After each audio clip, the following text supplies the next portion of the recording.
get criticisms for my vocals when I sing, and it's like, I don't claim to be a lead singer, but when I'm writing my own material, and I can't get singers to come over to do the vocals, I'm going to sing on it. What else? What other choice do I have? I know I'm not a lead singer. People tell me I'm not a lead singer, but I can sing backups, and I do have an idea of the song I've written of how I want the melody to go. But there's no misconception that I think I'm a singer, a lead singer. I am not. But people keep telling me that, and it's like, I know, I hear you. But I work at it and get better at it, but I'm never going to be Robert Plant. I'm never going to be Sting. I know that. But I'm going to get better so I can be a better Glen singer. But you have to take that with a grain of salt. Songwriting, some say, well, when I first started songwriting, it was like, well, your songs are too fluffy, too lovey-dovey, it's like, well, at first criticism back would be, well, I never knew songs had to be categorized like that. But I basically, I took it as a learning thing. Says, okay, well, the next song I write, I'll change directions. And then you get criticized for that direction. So, so you kind of dial in it a little more. And then you go, okay, I'll go to the extreme. I'll go real heavy and really weird and try all these different things. And you find the niche. I don't think there's an artist out there that's found the niche for songwriting. There's always pros and cons, and they always make, gains in somewhere, and then they backtrack in another. So no songwriters found the perfect formula. But that said, the criticism I got, it took me in different directions for the music. I didn't just get pissed off and scream and holler at people going, "You guys cut my song down. You hurt my feelings." It just doesn't happen to me. You got to learn to just walk through it, learn from it, and adjust. Yeah, but there are some locally that just can't do that. And more criticism. You just can't do it. There's the other thing too, where musicians get stuck in that spot where they just want to play the same thing over and over again. And that's great if that's what you want. But I can't keep going out and playing on stage doing the same song I did when I first started playing drums. I remember a couple of guitar players I played with. Every time we had a band together, it would be multiple different bands, they'd always want to pick the same song. It's like a comfort zone to them. It's like they always pick the same song. So I can be in 3 different bands with this player, and that same song will carry over to the same 3 bands. It's like, no, let's move on. There's just hundreds and hundreds of songs up there. So you fall into a little rut there. So you try and help them to get out of that rut. But a lot of people don't like that criticism. It's like, but the styles of music are changing around you, and you know what? That style was here, and you're moving over here. So take, pieces of this style and bring it to the modern style. Reinvent yourself. No music comes back the way it was. It's a time frame. It's a time capsule, we'll say. Stuck there. You learn from it, and you bring it to the new style. If you get stuck in that, you won't advance. You may get lucky and sell 1 million copies of a song, real lucky, okay? And that's basically all you're going to get is luck. But you have to be able to be creative and move that style to modern day, or take it into a new direction, reinvent something, or it's just, you can't go backwards in time and expect that style to be back. Imagine the swing band jazz players from the 50s and 60s, if they were waiting for that, they would have all died miserable deaths because it never came back. It evolved. There was still a market for it, and there were still listeners, wanting to hear styles similar to that. But it never truly goes back to the old form. If you read music history, it just never does. There's always variables of it. They take lots of portions from it, bring it forward, and do a new twist on it. Like swing music came back back in the 2000s, you know, with Cherry Poppin' Daddies, Brian Setzer Orchestra. You know, they reinvented the wheel of that music and took it to modern day, and it was huge for a while. But now it's faded, and something new is going to come from it. So, always be more creative, learn more, learn other styles. That's my criticism.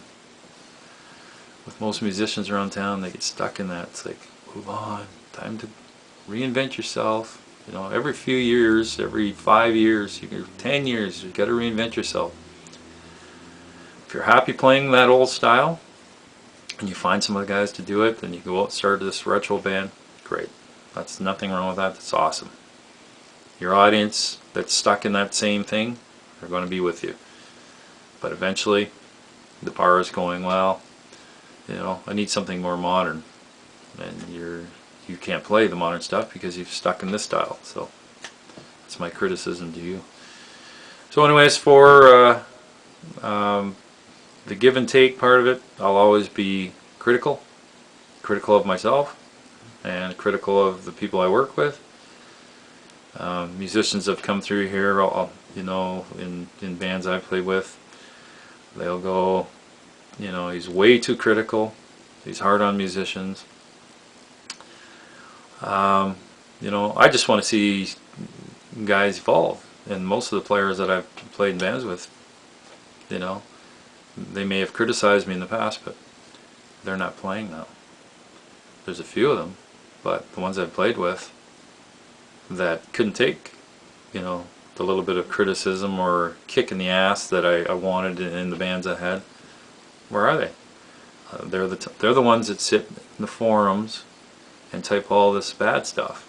It's like, well, who are you going to listen to? You're going to listen to these people that didn't want to get, you know, on the bandwagon and get better, or learn something new, or do you want to get, you know, in a band that's playing something fresh and original, you know? So there are some players, though, like I say, I've gone through lots of players. They're still playing. Some are still playing in bands with me. But yeah, you can downplay the criticism all you want, but they didn't learn from it, that's for sure. And then people, they're angry because I do it on a forum.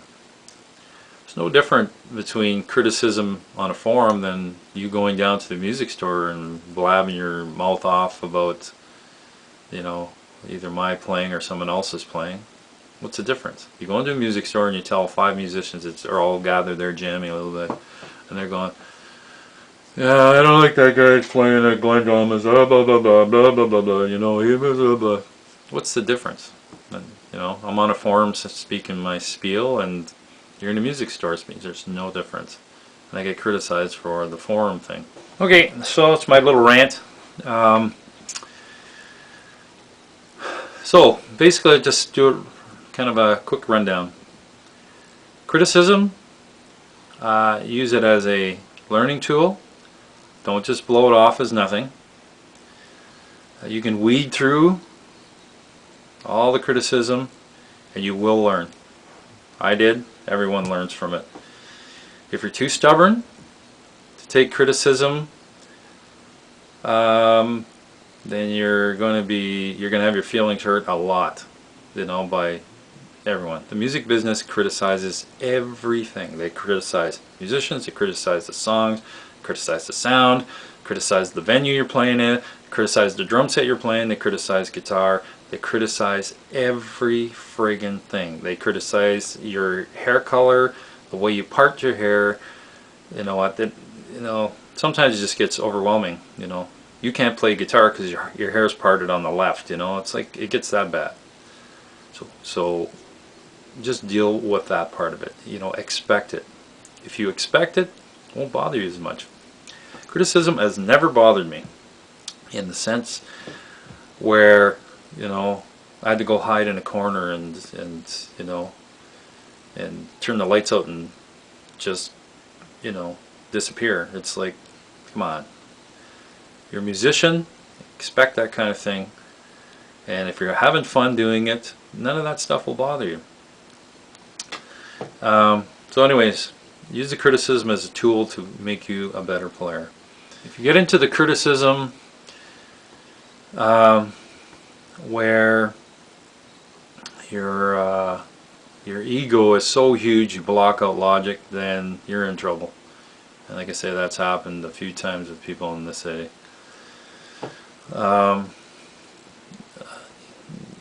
Ego is definitely a poison that ruins a lot of people. They end up ruining themselves anyways. It just, it just happens. It's just the way it is. It happens in real life with famous musicians, actors, business people. They get too good for their own bridges. They're basically they're going down for the count. So at a beginning age, beginner on a musical instrument, take as much criticism as possible, learn from it. As you go older, criticize bands you see, criticize musicians you see, even if they're in a music store, on recordings, on TV. Get used to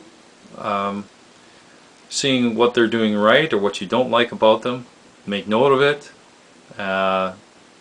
If you like what they see, then try it, but don't leave it to just them. Learn from others too. But if you don't like something, make note of it.